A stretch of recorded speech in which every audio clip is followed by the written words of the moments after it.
حي على الفلاح وقل رب زدنی علما۔ ایک بھائی پوچھتے ہیں کہ کیا لفظ عشق اللہ اور اس کے رسول کے لیے استعمال کیا جا سکتا ہے؟ اللہ اور اس کے رسول کے لیے قرآن اور حدیث میں جو لفظ استعمال ہوا ہے وہ ہے محبت، نہ کہ عشق۔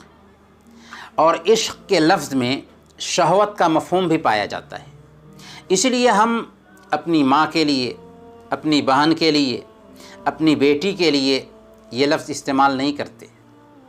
تو پھر جب اپنی ماں کے لیے، اپنی بہن کے لیے، اپنی بیٹی کے لیے محبت کی جگہ پر عشق کا لفظ استعمال نہیں کرتے، تو اللہ کے نبی صلی اللہ علیہ وسلم کے لیے اور اللہ کے لیے اس لفظ کا استعمال کیوں کر صحیح ہو سکتا ہے؟ اللہ اور اس کے رسول کے لیے کتاب و سنت میں محبت کا لفظ استعمال ہوا ہے، اس لیے ہم کہیں گے کہ مجھے اللہ کے نبی صلی اللہ علیہ وسلم سے محبت ہے۔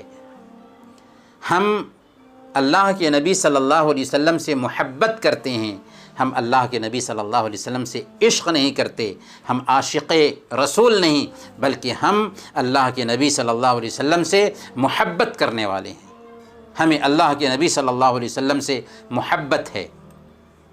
رہی بات وہ حدیث جس میں آتا ہے کہ جو آدمی عشق کیا، اسے چھپایا، پاک باز رہا اور مر گیا تو وہ شہید ہوگا، تو یہ روایت موضوع ہے۔ علامہ البانی نے اس روایت کو موضوع قرار دیا ہے سلسلۃ الاحادیث الضعیفہ والموضوعہ میں۔